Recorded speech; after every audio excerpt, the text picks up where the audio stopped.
श्री गुरुदेव भगवान की जय। श्रीमद् भगवद गीता के 7वें अध्याय में श्री भगवान ने चौथे श्लोक में अपनी 8 प्रकार की प्रकृति का वर्णन किया है। अपरा और परा दोनों के विषय में आज 5वें श्लोक में बता रहे हैं। अपरे मितस्तुन्याम प्रकृतिम विधि में पराम जीव भूताम महाबाहो ययेदम धार्यते जगत। अर्थात हे पार्थ, वह अपरा प्रकृति का जान लो विस्तार है, फिर है परा यह जीव जो संसार का आधार है। इसका अन्वय है अपरा महाबाहो इतः अन्याम यया इदम जगत धार्यते में जीव भूताम पराम प्रकृतिम विद्धि।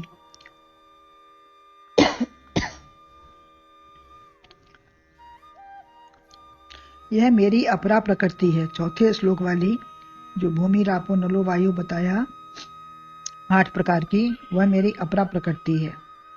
इसे जड़ जगत क्षेत्र कुछ भी कह सकते हैं। इससे दूसरी या भिन्न परा प्रकृति जानो। जीव भूत परा प्रकृति, इसके द्वारा संपूर्ण जगत धारण किया जाता है। सारा जीव जगत परा प्रकृति के द्वारा ही धारण किया जाता है। परा है, अन्य है, दूसरी है। इसे जीव भूत परा प्रकृति समझो। जीव भूत के लिए परा प्रकृति है। यही चैतन्य प्रकृति है। जड़ से ही शरीर संसार बना। इसके भेद हैं जो 8 भेद बताए इसमें। परा अभेद है, एक है। इसी ने संपूर्ण जगत धारण किया है। इसे ही लोग मेरी कहते हैं।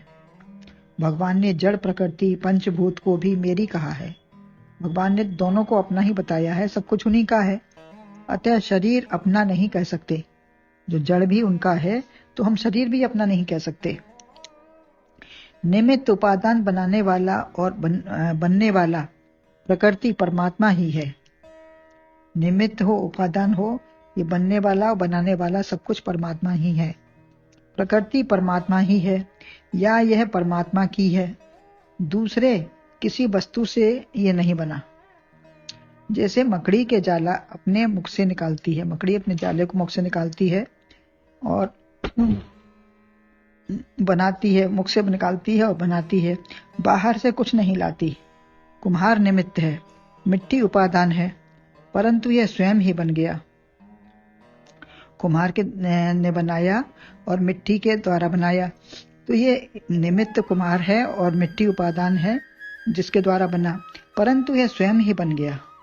ये जगत जो है ये स्वयं बन गया भगवान के द्वारा। एको हम बहुश्यामी, उन्होंने केवल चाहा कि मैं एक ही बहुत सा हो जाऊं, तो संकल्प से वह बहुत हो गया।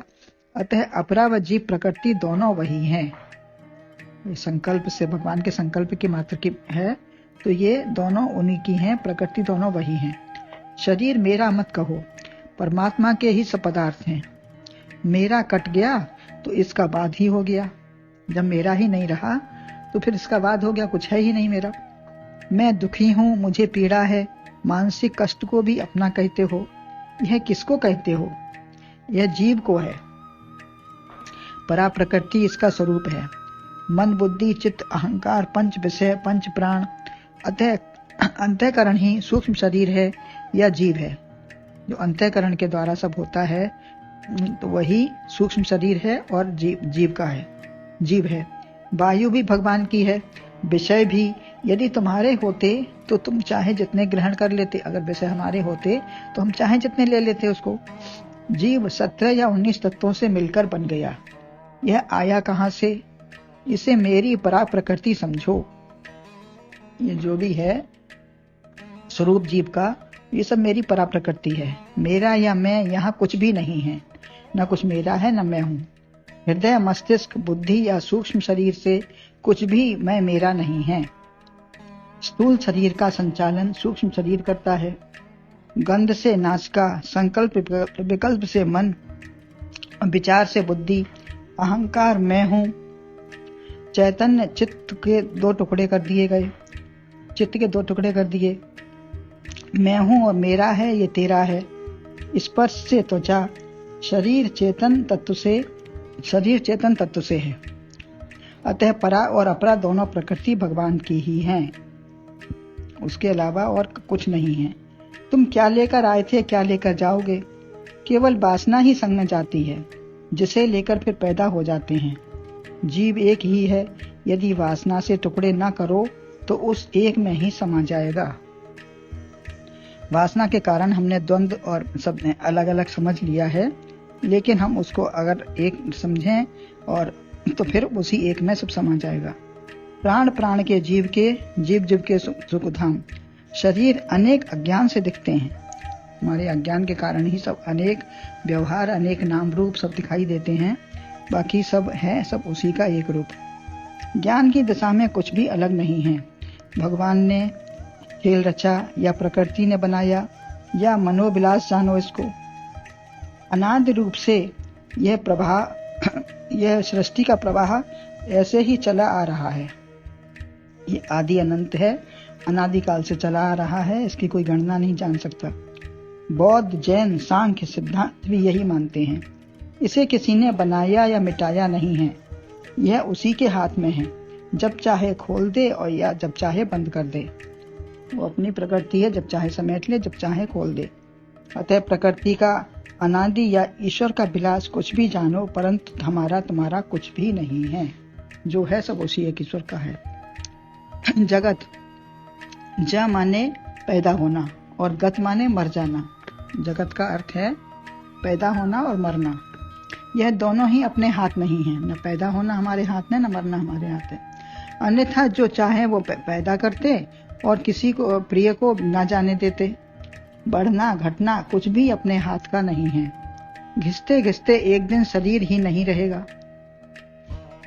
फिर वासना से कहीं पैदा हो जाओगे। करता वही करता है।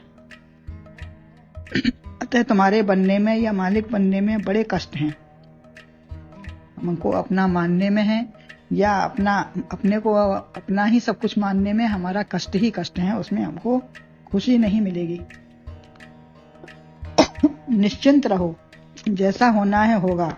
हाँ में हाँ हुंकारा भरते रहो, प्रभु की हाँ में हाँ मिलाते रहो। लक्ष्मी जी हाँ में हाँ मिलाती हैं कथा सुनने में, परंतु यदि हूं कह दिया नहीं ऐसा नहीं है तो उसी में बिगाड़ हो जाता है। जो भी प्रकृति से हो रहा है होने दो, सब संसरणशील है, खिसकता रहता है। कन्या पराई हो गई, मित्र सगा है, कल शत्रु बन सकता है। मकान नहीं रहा या गिर गया, मन का भाव बदलता रहता है। मन का भाव ही अपना ही मन का भाव बदलता रहता है। तो ये सब तो संसार की चीजें हैं जो बदलती ही हैं। ईश्वर की सृष्टि ही जगत है। मेरा बनाया जीव सृष्टि है। जो मैंने अपना मान लिया, मैंने अपना बनाया, वो जीव की सृष्टि है, अपने व्यष्टि।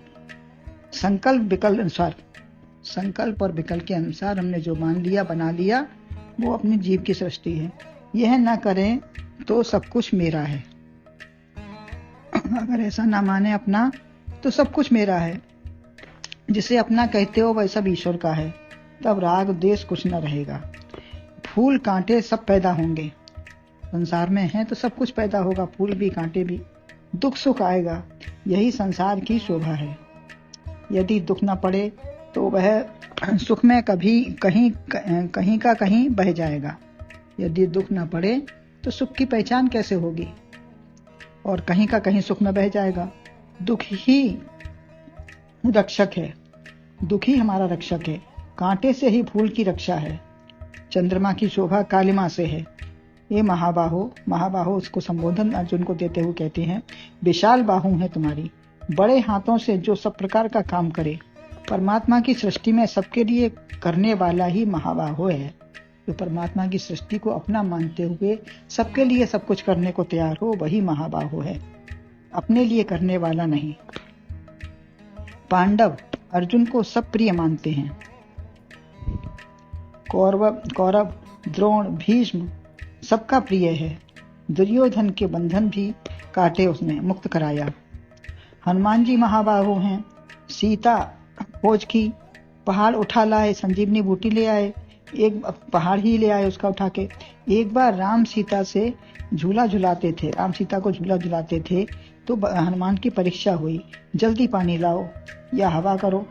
तो एक हाथ से पंखा उठाया और दूसरे से पानी उठाकर पिलाया। अतः महाबाहो हो सकते हैं, अतः हर एक महाबाहो हो सकता है जो चारों तरफ अपनी दृष्टि, अपना विचार, अपना भाव, अपना कर्म रखता है, वो हर एक महाबाहो हो सकता है। 4 हाथ से जल्दी जल्दी काम करने वाला महाबाहो है। परा प्रकृति ने ही जीव भूता संसार को धारण किया है, अतः हमने धारण, पालन या बड़ा किया है ऐसा अहंकार नहीं हो। यह एक ही जीव भूता प्रकृति के आधार पर टिका हुआ है। ऐसी विशाल भावना होने पर, ब्रह्म भाव हो जाने पर आत्मा परमात्मा में मिल जाएगी और भेद समाप्त हो जाएगा।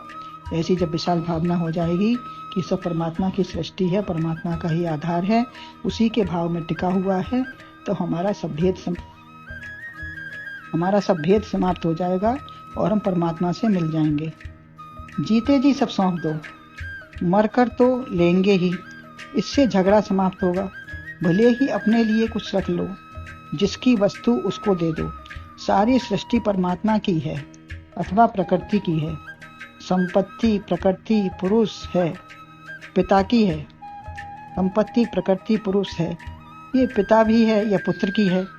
यही स्वतंत्रता है। सब कुछ अपना कुछ नहीं है, चाहे पिता की, पुत्र की या परमात्मा की, या सबका अधिकार है। यही स्वतंत्रता है। मैं मेरी में अपना चिंतन नहीं कर सकते। जब मैं मेरी मानेंगे तो अपना चिंतन नहीं कर पाएंगे, उसी में हमारा दिमाग और समय सब नष्ट हो जाएगा। सौंपने पर ही चिंतन सब परमात्मा का कर सकते हैं। जब अब सौंप दिया सब जीवन का, सब भार तुम्हारे हाथों में, तो फिर संभालने वाला परमात्मा है, उसी का है, वो ही जाने, वो करे। तो हमारा कुछ नहीं है, ना हम कुछ लेके आए ना लेके जाएंगे। यही विचार रखते हुए परमात्मा को सब सौंप दो। बोलो गुरुदेव भगवान की जय।